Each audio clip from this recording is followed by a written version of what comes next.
Good day guys! Nandito tayo ngayon sa Taguig sa isang branch ni Motopush at located sila dito sa harapan ni Lakay's Special Palabok. Yan, pwede nyo i-search sa Google Map. At hindi kayo namamalikmata dahil totoong ito yung nasa ating tabi, may kamukha. Pero ang catch dito is kalahati lang ng presyo. Ito yung pinakabagong scooter ni Motopush which is si Evo Deluxe 150. If you wanna know the details, tutukan mo dahil i-check na nga natin yung kanyang specs, features, and also the price.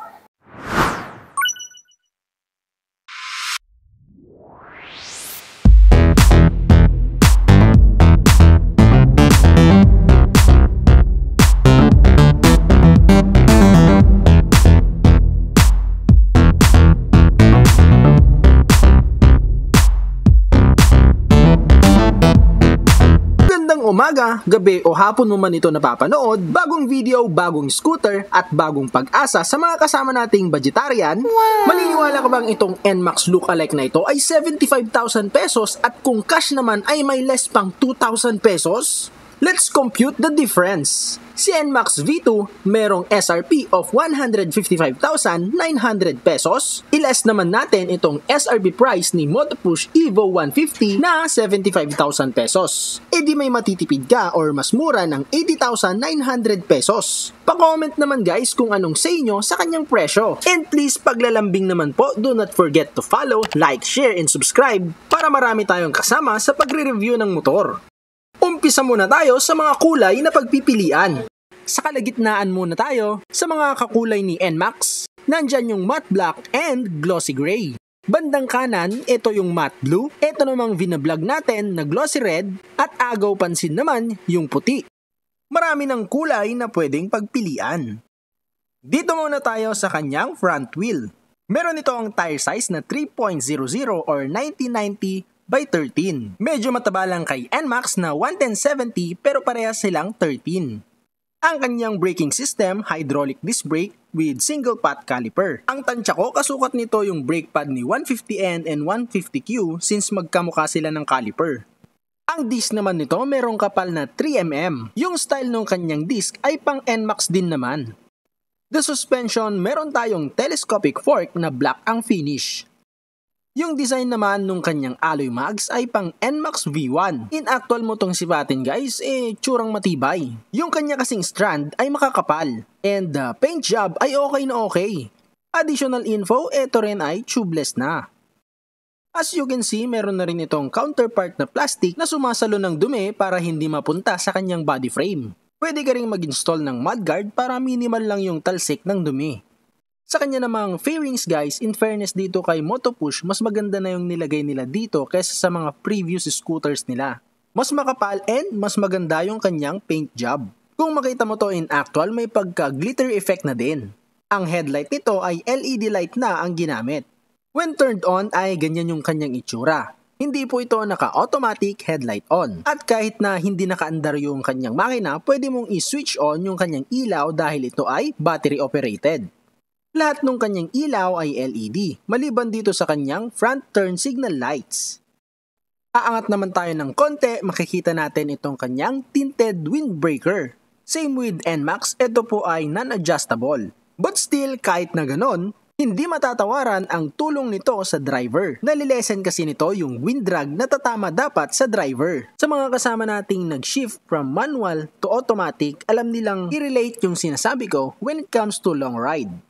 Alright, dito naman tayo sa kanyang mga buttons. Left side muna tayo. Basic lang din naman, high and low beam button, turning lights button, at yung kanyang busina. Sa kanyang handlebar grip, iba yung kanyang disenyo kay NMAX.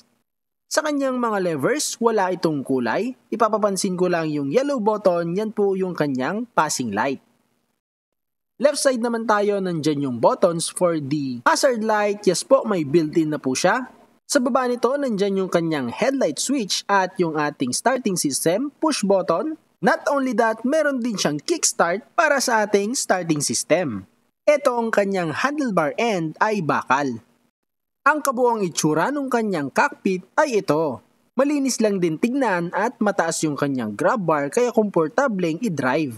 Kung mapapansin ninyo, sa middle part meron dyang emblem ni Motopush. Ang meter panel naman nito ay fully LED na.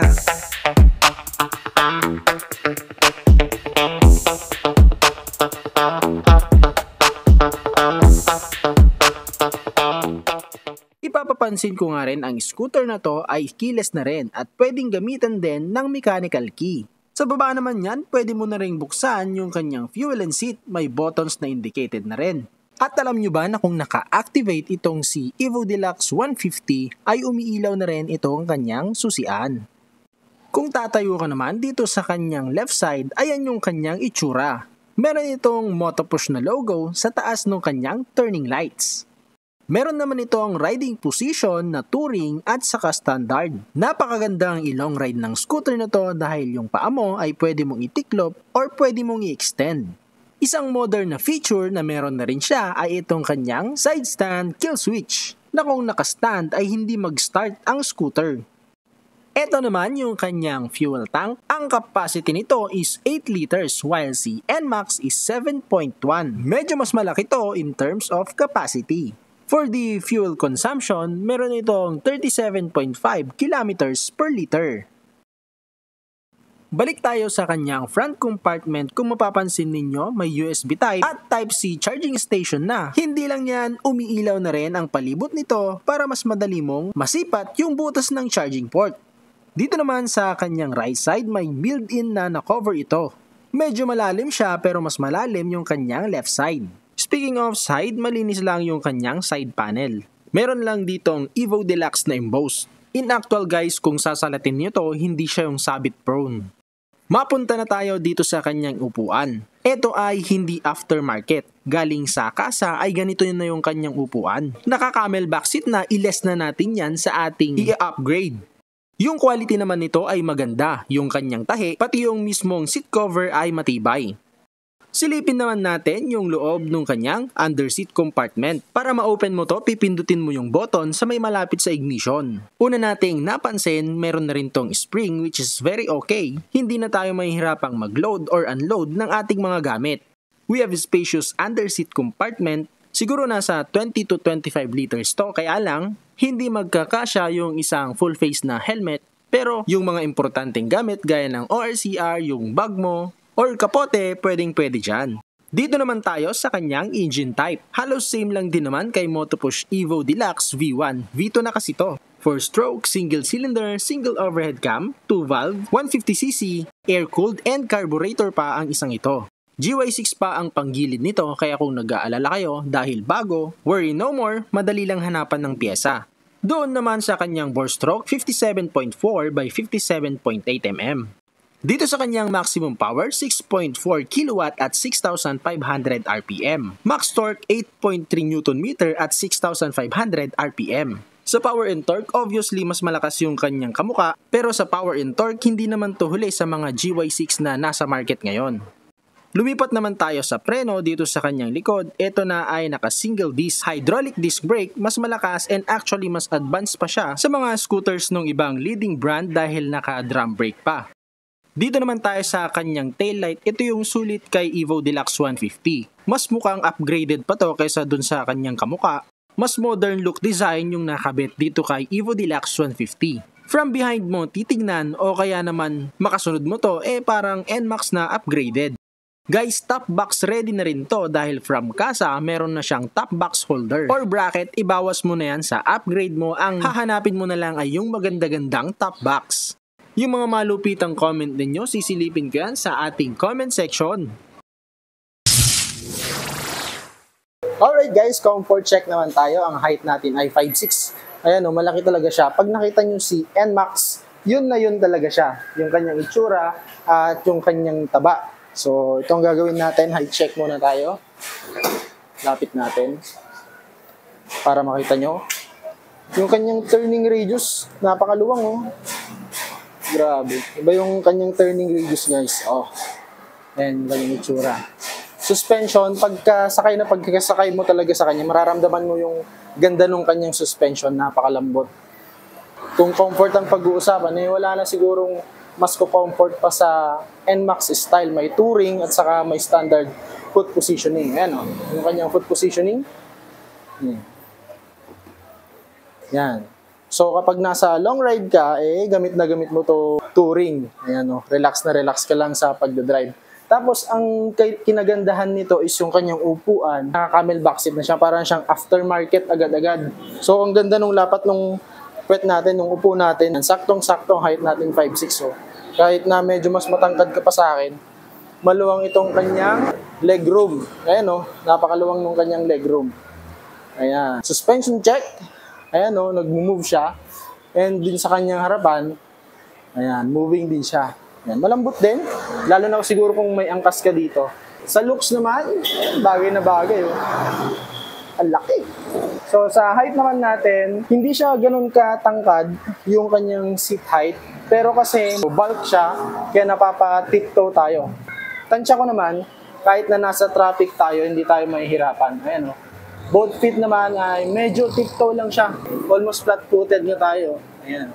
Pakita naman natin yung kanyang mga ilaw. Turning lights. Ayan na, sa baba. Sa kabila.